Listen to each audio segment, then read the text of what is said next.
నమస్తే ఈ రోజు నేను మీకు చూపించబోయే ఆలయం చాలా ప్రత్యేకమైనదని చెప్పాలి. అలానే ఈ గ్రామం కూడా చాలా మందికి ఆదర్శం అని చెప్పుకోవాలి. ఎందుకంటే ప్రస్తుతం మనం వరంగల్లోని ఆత్మకూరులో ఉన్నాము.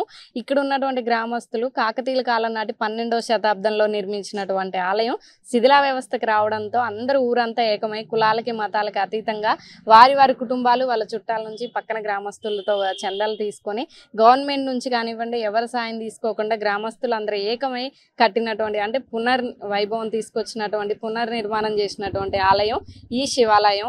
ఈ ఆలయంలో ఇంకొక ప్రత్యేకత ఏంటంటే ఎక్కడైనా శివాలయంలో ఒకే గర్భగుడిలో శివుడు ఉంటాడు, లేదా కోటిలింగాలు అంటే కోటిలింగాలు ఉంటాయి. కానీ ఇక్కడ ఉన్నటువంటి ఈ ఆలయంలో మనకి పంచభూతాలు ఎలానో ఇక్కడ పంచ శివలింగాలు ఉంటాయి. గర్భగుడిలో శివుడు కాకుండా శివుడికి నలువైపులా కూడా ఉపాలయంలో కూడా 4 శివలింగాలు ఉంటాయి అన్నమాట. అలానే ఇక్కడ ఉన్నటువంటి ఆలయం యొక్క ప్రత్యేకత గురించి కానివ్వండి, ఇక్కడ ఉన్నటువంటి పూజలు ఏమేమి జరుగుతాయి, అలానే ముఖ్యంగా రాణి రుద్రమదేవి గర్భవతిగా ఉన్నప్పుడు కూడా ఈ ఆలయంలో పూజలు నిర్వహించారు వారంట. అది నిజమేనా? ఇలాంటి మరిన్ని విశేషాలను ఇక్కడ ఉన్నటువంటి ప్రధాన అర్చకులను అడిగి తెలుసుకునే ప్రయత్నం చేద్దాం.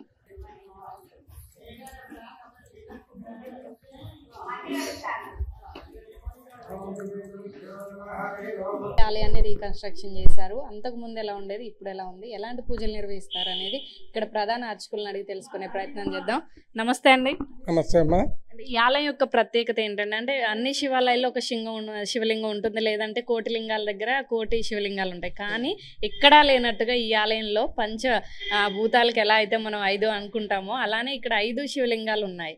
అసలు ప్రత్యేకత ఏంటి, ఇక్కడ ఒక్క చోట ఎందుకు ఇలా ఉంటది? స్వామివారు 5 ముఖాలుగా కనబడతాడు. సజ్జోజాత వామదేవ అఘోర తత్పురుష ఈశాన్య 5 ముఖాలు. 5 ముఖాలుగా స్వామివారు ముఖ్యంగా దక్షిణాముఖంలో ఇక్కడ ఉండడం అనేది చాలా విశేషమైనటువంటిది. ఇది కాకతీయుల కాలంలో 12వ శతాబ్దంలో నిర్మించినటువంటి ఆలయం. ఇది చాలా శిథిలావస్థలో ఉండగా 2019 నుంచి 2024 నవంబర్ వరకు కన్స్ట్రక్షన్ చేశాము. పూర్తి రాతితో తమిళ శిల్పులచే 3.5 కోట్ల వ్యయంతో గ్రామస్తులు ఎటువంటి గవర్నమెంట్ ఆధారం లేకుండా గవర్నమెంట్ సహకారమే తీసుకోలేదు, లేదు, ఓన్లీ గ్రామస్తులు వారికి ఉన్నటువంటి రిలేషను అంటే వివిధ హైదరాబాద్ కానీ వివిధ ప్రాంతాల నుంచి కూడా చాలామంది వాళ్ళకు తెలిసిన వాళ్ళు కూడా బాగా డొనేట్ చేసినారు. దాంతో 3.5 కోట్లతోని నవంబర్ 8వ తారీఖు నాడు పునఃప్రతిష్ఠ చేయడం అనేది జరిగింది. అంటే అందరికీ ఆదర్శంగా నిలుస్తుంది ఆత్మకూరు. అయితే ఎలాంటి ఫండ్స్ ఎవరి దగ్గర తీసుకోకుండా గ్రామస్తులు ఇలా చేయడం అనేది చాలా ప్రత్యేకం. అయితే స్వామివారు ఈ మన దక్షిణముఖంగా ఉండి ఆ నాగుపాము రూపంలో కూడా దర్శనమిస్తుంటాడు.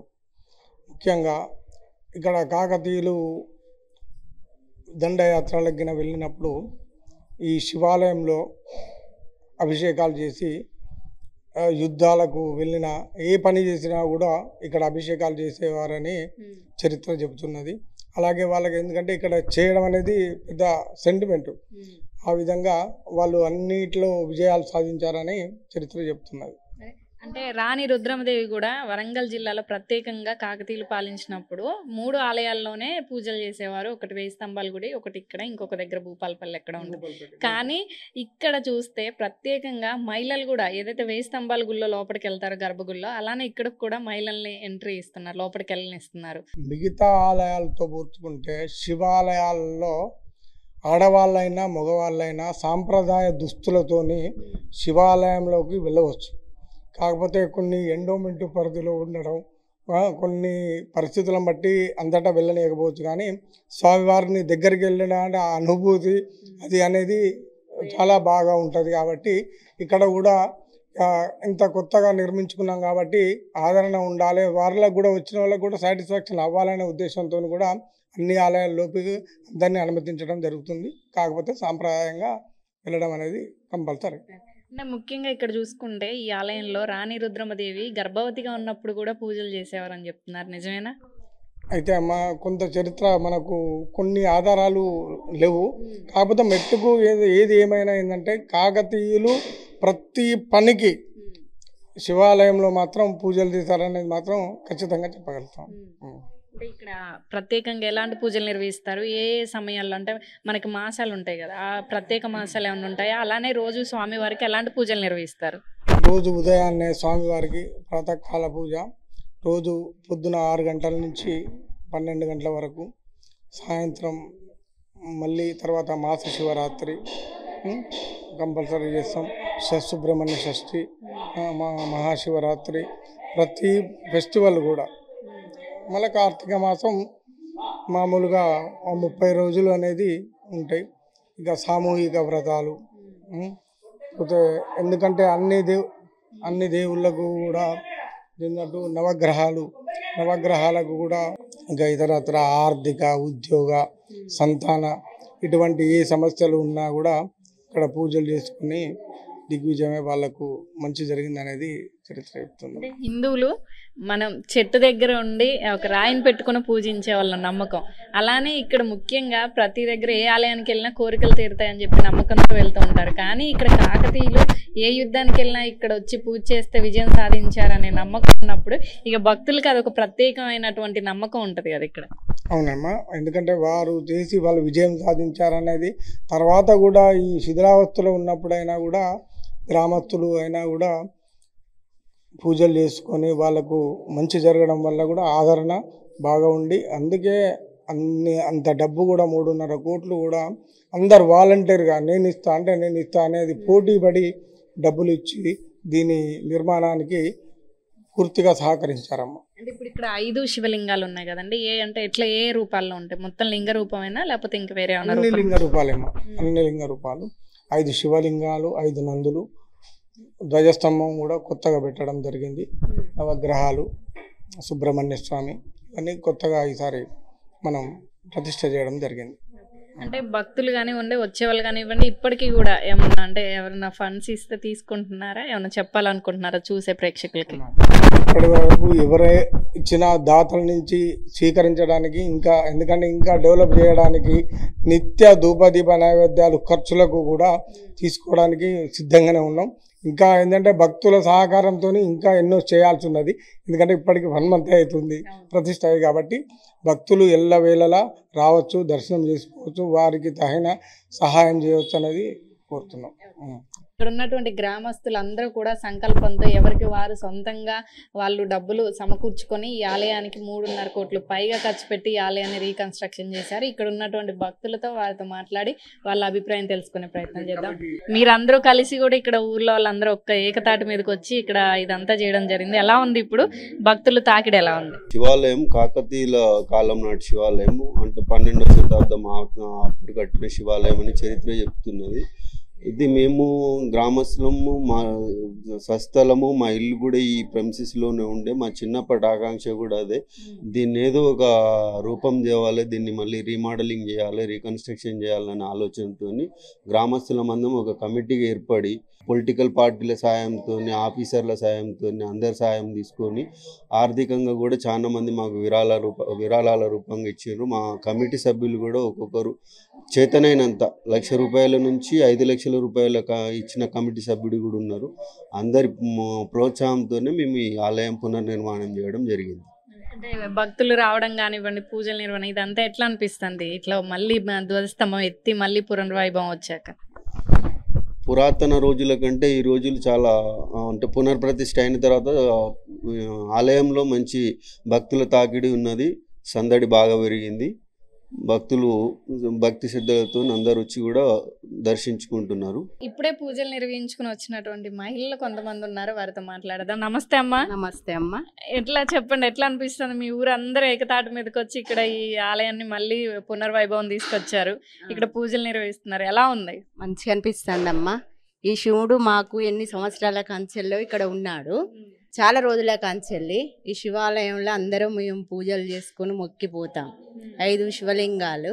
అంతా ముందు కొంచెం పాతగా ఉండేది, ఇప్పుడు మళ్ళీ అందరం కలిసి గ్రామస్తులు అందరం డబ్బులు మనిషింత సాయం, ఉన్నోళ్ళు చాలా, లేనోళ్ళు కొన్ని డబ్బులు మరి ఎంతో కొంత ఇచ్చి ఈ దేవునికి మేము దేవుణ్ణి పెట్టుకున్నాం.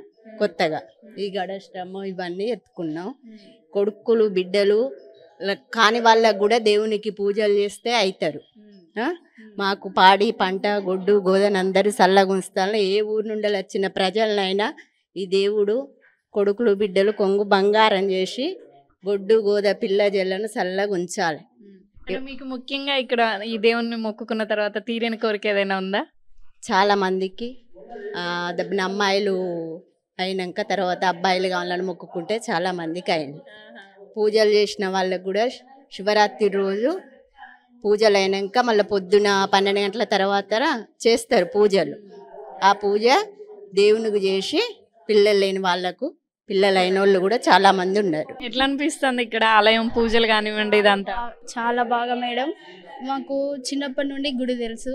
ఫస్ట్ మామూలుగా పాతగా ఉండే, తర్వాత మా గ్రామస్తులంతా మేము సెట్ చేసుకున్నాం. ఇక మా వంతు సాయం కూడా దేవునికి అందింది. మాకు అదొక అదృష్టం. ఇక నాకు 2 అబ్బాయిలు, నా కొడుకు మంచి చదువు రావాలని మొక్కిన.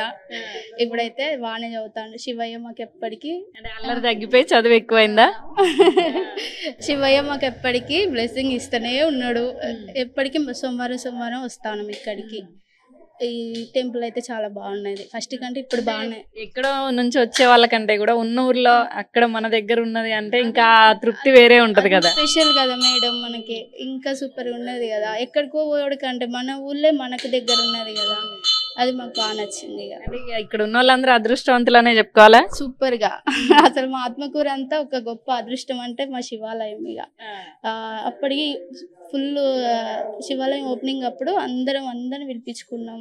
అందరు వచ్చి కూడా 1000 స్తంభాల గుడిలా ఎంలాడ్లా ఉన్నదని ఒక గొప్ప పేరు వచ్చింది. ఇక్కడికి వచ్చిపోయిన వాళ్ళు కూడా చాలా బాగున్నారు. వాళ్ళు కూడా వద్దామని అంటారు. హైదరాబాద్ నుండి వచ్చిళ్ళు, ఎక్కడెక్కడ నుండి వచ్చిళ్ళు శివాలయం చూద్దామని.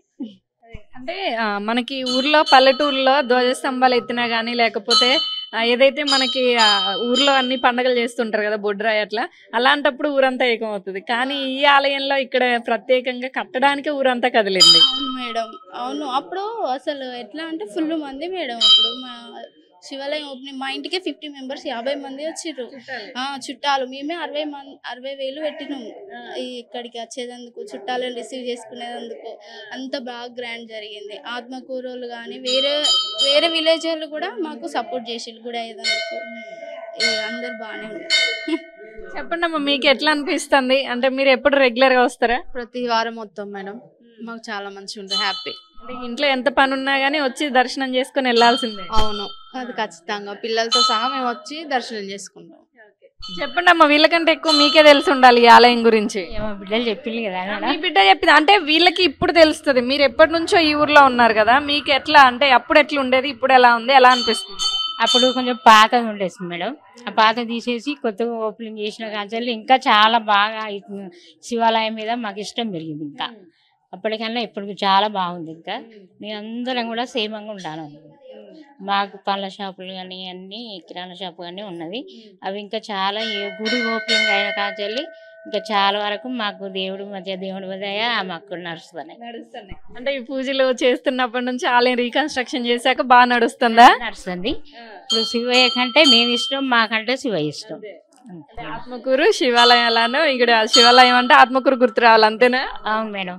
ఇప్పుడు చాలా ఒక పెళ్లికి వచ్చినట్టు వచ్చింది మేడం. మా ఇంటి కూడా పండగలా జరిగింది, ఒక పండగ లెక్క అయింది. మంచిగా ఒక తీర్థం లెక్క జరిగి ఆ వేములవాడ రాజనకాల ఎట్లా జరుగుతుందో ఇక్కడ అట్లా జరిగింది మేడం. చాలా బాగా అనిపిస్తుంది. మొత్తానికి ఆత్మకూరుని మంచిగా చరిత్రలో నిలిచిపోయేలా చేశారు, అంతేనా? అవును మేడం. చూస్తున్నారు కదా, ఊరందరూ కూడా ఏకతాటి మీద కులాలకి మతాలకి అతీతంగా అందరూ కూడా ఇక్కడ ఈ ఆలయాన్ని అయితే రీకన్స్ట్రక్షన్ చేయడం అయితే జరిగింది. ఇక్కడ ఒక పండు ముస్లిం ఉంది, తనతో మాట్లాడదాం. నమస్తే అమ్మా, మీ పేరు? సార్ లక్ష్మి. ఈ ఆలయం ఎప్పటి నుంచి తెలుసు మీకు? ఇక్కడే పుట్టారా? ఇక్కడనే ఎంత ఇక్కడనే శంకరుడు తాతగాక రాలే అప్పటి నుంచి. ఇప్పుడు కొంచెం ఆరోగ్యాలు మంచుకున్నాయి అని చూస్తాను అంతేనా. లోపలికి వెళ్ళొచ్చారా గర్భగుడిలోకి? లింగం దగ్గరికి వెళ్ళొచ్చారా? చూస్తున్నారు కదా, పండు ముసలమ్మ కూడా ఓపిక లేకపోయినా సరే శివుడి మీద భక్తితో వచ్చి ఇక్కడ పూజలు నిర్వహించడం అయితే జరుగుతుంది. ఆమెను సైతం లోపలికి పంపించి గర్భగుడిలో పూజలు నిర్వహిస్తారనమాట. ఇక్కడ కొంతమంది ఉన్నారు, వాళ్ళతో మాట్లాడదాం. కాలేజీ పిల్లలు అంటే ఆలయాలకు తక్కువ, అంటే అందరూ కూడా ఫ్యాషన్లో పడిపోయి ట్రెండ్ అని చెప్పేసి వెళ్తున్నారు. కానీ ఆలయానికి రావాలనుకున్న యూత్కి నువ్వేం చెప్తావు? ఓల్డ్ పోయిన జనరేషన్ మళ్ళీ తీసుకురావాలంటే మా యూత్ వల్ల అవుతుంది కదా. యూత్ వాళ్ళు కొంచెం సహకరించి కొంచెం ఆలోచించి ప్రతి ఒక్కరు ఆలోచించి గుడికి రావాలని కోరుకుంటున్నాను. చూస్తున్నారు కదా, ప్రస్తుతం నేను గర్భగుడి అంటే ఏదైతే ముఖ్యంగా దక్షిణముఖంగా ఉన్నటువంటి శివలింగం ఏదైతే ఉందో అక్కడ ఉన్నాను. ఇక్కడ మొత్తంగాను 5 నలువైపులా కూడా 5 శివలింగాలు ఉంటాయి. ప్రస్తుతం గర్భగుడి అంటే ఇదే మెయిన్ అని చెప్పుకోవాలి. ఇక్కడ ప్రత్యేకంగా పూజలు నిర్వహించడం అయితే జరుగుతుంది. ఈ ఆలయంలో చూడవచ్చు మనం, ఇక్కడ ముందుగా ఇక్కడ మనకు వచ్చేసి వినాయకుడు ఉన్నారు, అలానే ఇక్కడ అమ్మవారు, అక్కడ గర్భగుడిలో స్వామివారికి ప్రత్యేకంగా గర్భగుడిలోకి మహిళలు కూడా వచ్చి ఇక్కడ వీరైతే పూజలు నిర్వహిస్తూ ఉంటారు. అలానే ఏదైతే వేయి స్తంభాల గుళ్ళో ప్రత్యేకంగా మహిళలు కానివ్వండి అందరూ సాంప్రదాయ దుస్తుల్లో అక్కడికి వెళ్ళి పూజలు చేస్తారు. ఇక్కడ కూడా అలానే ప్రత్యేకంగా ఆడవారు కానివ్వండి ఎవరైనా సాంప్రదాయ దుస్తుల్లో వచ్చి ఇక్కడ పూజలు నిర్వహించవచ్చు అని అయ్యగారు అయితే చెప్పడం జరిగింది.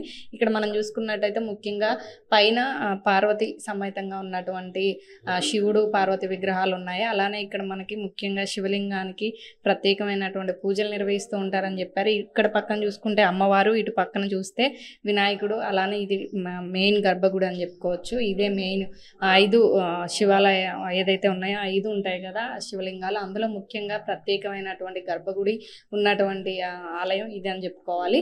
అలానే ఇక్కడ ప్రత్యేకంగా ఉన్నటువంటి 5 శివలింగాలను ఇప్పుడు నేను మీకు చూపించే ప్రయత్నం చేస్తాను. ఇక్కడైతే మనం చూసుకున్నట్టయితే ఏదైతే కాకతీయుల కాలం నాటి కట్టడాలు ఉంటాయో అలానే వీళ్ళు ఇక్కడ మళ్ళీ ఈ ఆలయాన్ని అయితే మళ్ళీ పునర్వైభవం వచ్చేలాగా ఇక్కడ నిర్మించడం అయితే జరిగింది. ఈ కట్టడాలు ఎక్కువగా వేయి స్తంభాల ఆలయం కానివ్వండి రామప్పలో ఉంటాయి. ఈ కట్టడం అనేది ముఖ్యంగా మనకి ఏదైతే తమిళనాడు కానివ్వండి అటు సైడ్ ఉంటాయి. అలానే తర్వాత ఇక్కడ మనకు వచ్చేసి తెలంగాణలో ఉన్నటువంటి ఆలయాలు ఇవే అని చెప్పాలి. ఇలాంటి ప్రత్యేకమైనటువంటి ఆలయాలు, ఇట్లాంటి కట్టడాలు ఉన్నటువంటి రాతి కట్టడాలు అనేవి మరెక్కడ ఉండవు, అది తెలంగాణలో ఉంటాయి అన్నమాట.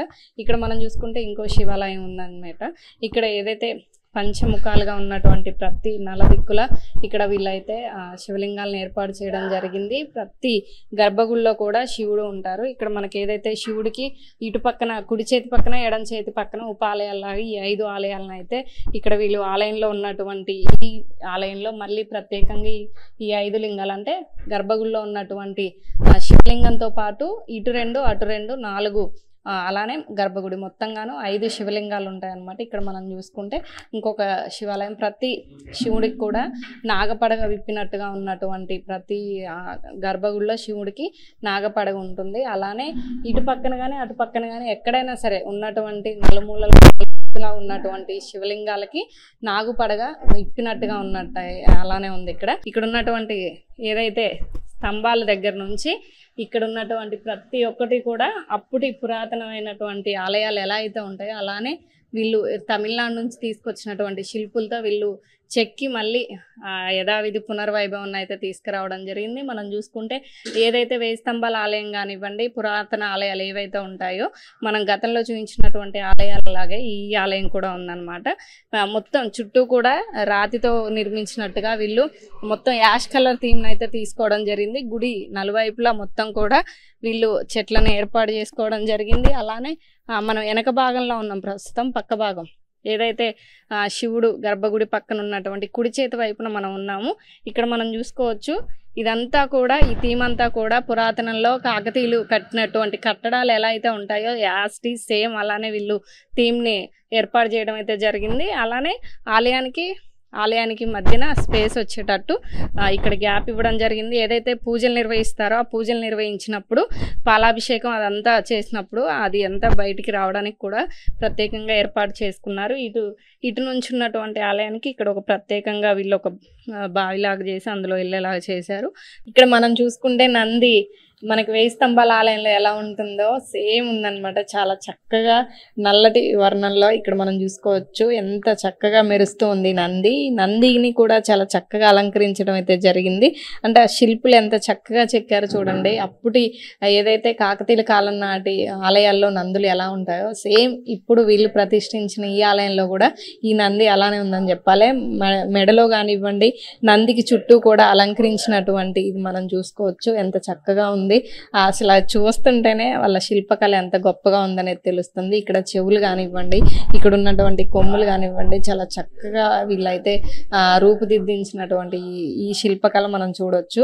ఎక్కడైనా సరే మనం శివాలయాలకు వెళ్తే ముఖ్యంగా నంది ముఖ్యం అని చెప్పాలి. ఎందుకంటే నంది చెవిలో చెప్తే తమ కోరికలు శివుడు నేరుగా విన్నట్టుగా భావిస్తూ ఉంటారు. నందికి చెప్పుకుంటే ఖచ్చితంగా ఆ కోరికలు తీరుతాయని చెప్పేసి శివాలయంలో ఏదైతే ఇక్కడ మనం కొమ్ముల మీద ఇలా పెట్టేసుకొని ఇక్కడ నుంచి శివుని చూస్తూ ఉంటారు. అలానే చూసిన తర్వాత ఇక్కడ చెవిలో అయితే తమ కోరికలను చెప్తూ ఉంటారు. శివాలయంలో చాలా ముఖ్యమైనది, కీలక పాత్ర ఉన్నటువంటిది ఈ నంది అని చెప్పుకోవాలి. ఆ నందిని కూడా చాలా చక్కగా వీళ్ళు చెక్కినటువంటి ఆ వర్ణం, ఆ రూపం మనం చూసుకోవచ్చు.